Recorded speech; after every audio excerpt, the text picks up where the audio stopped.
Deuteronomy chapter 14. You are the children of the Lord your God. You shall not cut yourselves, nor shave the front of your head for the dead.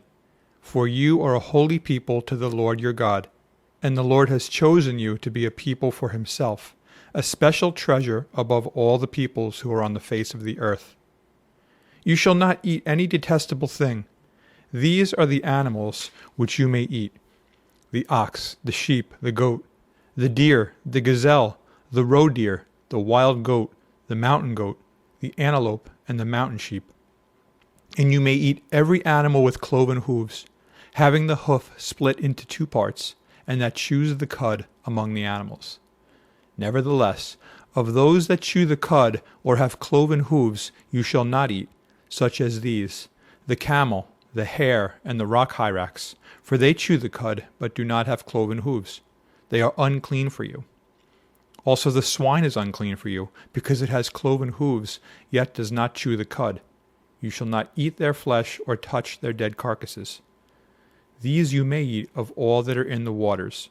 You may eat all that have fins and scales, and whatever does not have fins and scales you shall not eat. It is unclean for you. All clean birds you may eat, but these you shall not eat: the eagle, the vulture, the buzzard, the red kite, the falcon, and the kite after their kinds, every raven after its kind, the ostrich, the short-eared owl, the seagull, and the hawk after their kinds, the little owl, the screech owl, the white owl, the jackdaw, the carrion vulture, the fisher owl, the stork, the heron after its kind, and the hoopoe and the bat. Also every creeping thing that flies is unclean for you. They shall not be eaten. You may eat all clean birds. You shall not eat anything that dies of itself, or you may give it to the alien who is within your gates, that he may eat it, or you may sell it to a foreigner, for you are a holy people to the Lord your God. You shall not boil a young goat in its mother's milk. You shall truly tithe all the increase of your grain that the field produces year by year, and you shall eat before the Lord your God in the place where he chooses to make his name abide, the tithe of your grain and your new wine and your oil, of the firstborn of your herds and your flocks, that you may learn to fear the Lord your God always.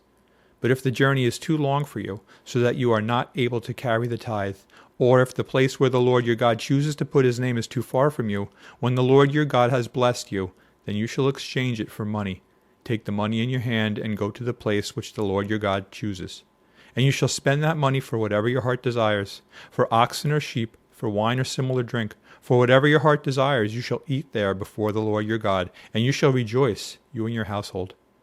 You shall not forsake the Levite who is within your gates, for he has no part nor inheritance with you.